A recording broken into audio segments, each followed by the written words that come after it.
చెప్పండి ఇప్పుడే కదా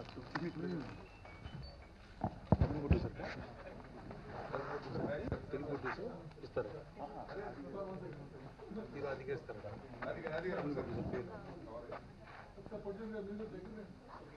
మంచి గిఫ్ట్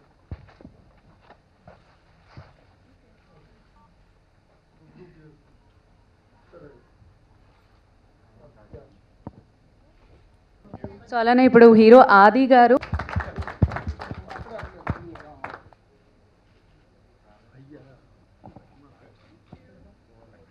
సో మరి ఇప్పుడు మీరు దిలీప్ కుమార్ దాకా వెళ్ళిపోయారు. దిలీప్ కాదు, దిలీప్ మీ boyfriend. Hello, good evening to everybody. Very happy to be in Hyderabad today for the success meet of Maragadamani. The movie is a grand success in Tamil as well as in Telugu industry. So I really congratulate the entire team of Maragadamani and Maragadannaniyam in Tamil. And we are committed to give good movies like this in the future. And we need great support from the audience. Thank you very much. All you, and we are today really happy because of success of Marakatamani as well as Maragadannaniyam in Tamil, and it is full cooperation of Mr. G. Dilli Babu and Access Film Factory team. They have extended full cooperation in release of this movie. Thankful to sir, and we look forward to further speed up of this movie because of cooperation and media promotion.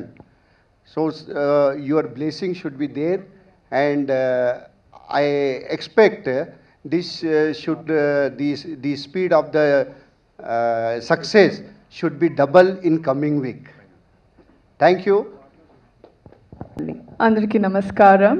This is really unexpected, so I'm not ready with a speech. But pedda thank you to all the Telugu audiences and all the Tamil audiences.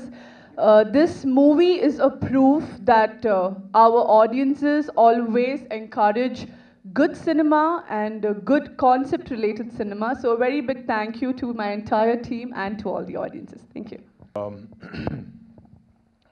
చాలా thanks అండి media మిత్రులకు plus audience. ఈ cinema success అయింది, మేమందరం ఈరోజు ఇంత హ్యాపీగా ఉన్నామంటే ముఖ్యమైన కారణం మీరు, media and audience. Cinema release అయిన వెంటనే రివ్యూస్ చూస్తారు, రివ్యూస్ మీరు చాలా బాగా సపోర్ట్ చేసి రాస్తారు, ప్రతి మంచి సినిమాకి రాస్తారు, ప్లస్ ఈ సినిమాకి రాస్తారు. ఆడియన్స్ వెళ్ళి ఈ సినిమాలో ఒక్క సాంగ్ ఒక ఫైట్ ఏదీ లేకుండా బయటకు వచ్చి దాని గురించి ఏదీ కంప్లైంట్ చేయకుండా చాలా బాగుందని చెప్పి యునానిమస్గా ఫ్యామిలీ మొత్తం నచ్చిందని చెప్తున్నారు. సో మన ఆడియన్స్ ఐడియాలజీ మారిందని చెప్పాలి, వాళ్ళ టేస్ట్ మారిందని చెప్పాలి. దే గ్రోన్ వన్ స్టెప్ కాదు, చాలా స్టెప్స్ ఎదిగారు. మీరు ఇట్లా సపోర్ట్ చేస్తూ ఉంటే ఇట్లాంటి మంచి సినిమాలు, డిఫరెంట్ సినిమాలు 100% మేము చేస్తూనే ఉంటాం. పాపం సార్కి ఇది అర్థం అవ్వట్లేదు తెలుగులో మాట్లాడుతుంటే. So basically thanks a lot మాకు ఈ సక్సెస్ ఇచ్చినందుకు. చాలా కాన్ఫిడెంట్గా ఉన్నాం, ఇంకా మంచి సినిమాలు, డిఫరెంట్ ఫిల్మ్స్ మీ దగ్గర తీసుకురావాలని చెప్పి కోరుకుంటున్నాను. Thank you. ఇర్విన్ వాలెస్ అనే రచయిత the intimate sex life of famous people అని ఒక సంకలనం ప్రచురించాడు.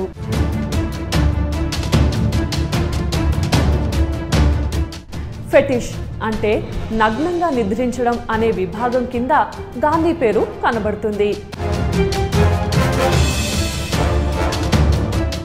తన కామవాంఛ వల్లనే కదా తండ్రి అంతిమ గడియల్లో ఆయన వద్ద లేకుండా పోయింది అనుకున్నాడు.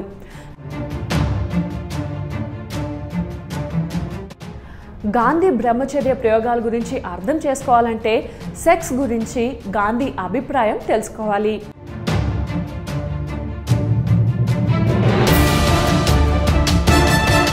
అప్పటికే ఆయన అభ్యంగన స్నానాలు, మాలీసులు, ఆడపిల్లల భుజాల మీద చేతులు వేసి నడవడాలు వివాదాస్పదం అయి ఉన్నాయి. దీక్ష శారీరక బ్రహ్మచర్యానికే పరిమితం కాకుండా మానసికంగా కూడా తను బ్రహ్మచారి కావాలని ఆయన ఆశించాడు. దీన్ని బట్టి సెక్స్ పట్ల ఆయనకు అపరాధ భావన ఉండేదని తెలుస్తోంది. గాంధీ ఆ స్త్రీలను తన పక్క మీద తన దుప్పట్లోనే పడుకోమనేవారట. 2010లో జార్జ్ ఆడమ్స్ అనే ఆయన గాంధీ నేకెడ్ అంబిషన్ అనే పుస్తకం రాస్తూ మళ్ళీ వీటి గురించి విమర్శించాడు. గాంధీ ట్రూత్ రాసిన ఎరిక్ ఎరిక్సన్ సిద్ధాంతం ప్రకారం గాంధీ జీవితంలో మాతృత్వ భావనకు ముఖ్య స్థానం ఉంది. ఒంటరితనం అనుభవించినప్పుడు ఆయన తల్లి ప్రేమకై తప్పించి స్త్రీ కౌగిలిలో సేద తీరేవాడు.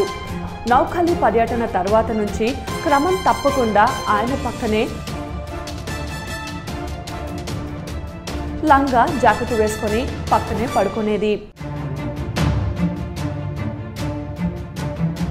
తన భర్తకు ఈ వ్యవహారం నచ్చలేదని కూడా ఆమె చెప్పింది. ముండేను సమర్థిస్తూ శివసేన అధినేత బాల్ ఠాక్రే గాంధీతో పోల్చి తేల్చాడు.